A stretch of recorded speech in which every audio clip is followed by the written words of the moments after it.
प्रश्न, चंद्रगुप्त मौर्य के जीवनी एवं उपलब्धियों का वर्णन कीजिए। चंद्रगुप्त मौर्य के वंश और जाति के समान ही उसके आरंभिक जीवन के पुनर्गठन का आधार भी किंवदंतियों एवं परंपराओं पर अधिक आधारित है। इसके बारे में ठोस प्रमाण बहुत कम मिला है। कहा जाता है कि चाणक्य और चंद्रगुप्त का भेंट जंगलों में हुई थी।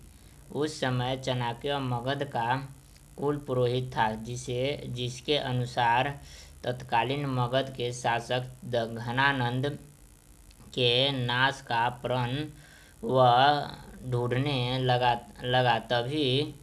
तभी वह भटकते भटकते जंगल के ओर जा रहा था। तभी उसकी नज़र कुछ ग्वालों पर पड़ी।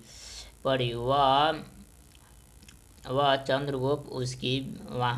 चंद्रगुप्त से उसकी भेंट हुई। चंद्रगुप्त मवेशियों को चराने के क्रम में अन्य चरगाहों को अपनी प्रजा बनाए हुए स्वयं उसके राजा होने का अभिनय कर रहा था। उसी समय चाणक्य चंद्रगुप्त साहसी और बल दिखा तो चाणक्य सोचा कि इसको अस्त्र शस्त्र की शिक्षा दी जाए तो वह घनानंद वंश को नाश कर सकता है। अतः चाणक्य चंद्रगुप्त को अपने साथ ले आया और वह तक्षशिला ले गया।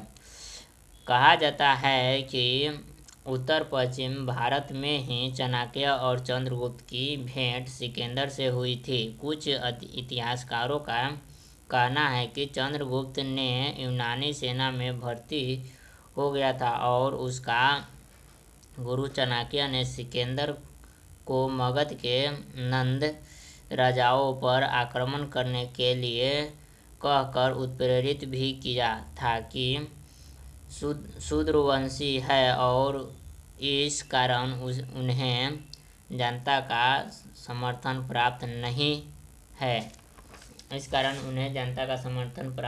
है। चंद्रगुप्त मौर्य के साम्राज्य विस्तार की नीति। चंद्रगुप्त के जब शिक्षा दीक्षा समाप्त हुई तो उसका गुरु चाणक्य की कूटनीति और चंद्रगुप्त के शौर्य के एवं राणा कौशल ने मिलकर नंदवंश के अंतिम राजा घनानंद को पराजित किया। इसके पहले चंद्रगुप्त ने पंजाब एवं सिंध में सिकंदर के विदेशी शासन से जनता तंग हो गया था। तभी चंद्रगुप्त मौर्य ने वहाँ के मनोभावों का लाभ उठाकर उनके क्षेत्रों पर अपना अधिकार जमा लिया। उस समय चंद्रगुप्त मौर्य ने नंदवंश को लड़ने में सक्षम नहीं था, तो वह सोचा कि पहले उसके आसपास के क्षेत्रों पर कब्जा किया जाए और मौर्य सम्राट चंद्रगुप्त ने नंदवंश का नाश कर मगध पर अधिकार किया तथा पंजाब और सिंध में विदेशी शासन से जनता को मुक्ति मिला, बल्कि भारत के अधिकांश देश पर वे अपना अधिकार जमा लिया। सिंध, पंजाब तथा मगध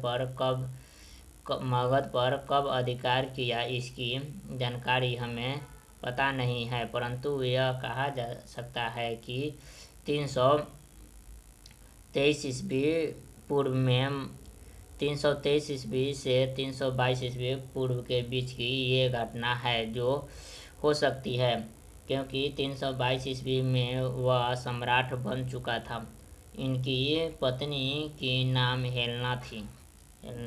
चंद्रगुप्त मौर्य का धर्म। चंद्रगुप्त मौर्य की रुचि धर्म में थी। कौटिल्य उसका प्रधान पुरोहित था और उसका मंत्री भी ब्राह्मणों का आदर करता था। मेगास्थनीज ने लिखा है कि चंद्रगुप्त वन में रहने वाले तपस्वियों से बराबर मिलते रहते थे। अपने जीवन के अंतिम चरण में जैन धर्म को स्वीकार किया था। कहा जाता है कि जब 12 वर्ष का दक्षिण दुभ्ष पड़ा तो चंद्रगुप्त राज्य को त्याग दिया और भद्रबाहु के साथ मैसूर चला गया और एक सच्चे भिक्षु की भांति होकर अपना प्राण त्याग दिया। इनकी मृत्यु 298 ईसा पूर्व हुई थी।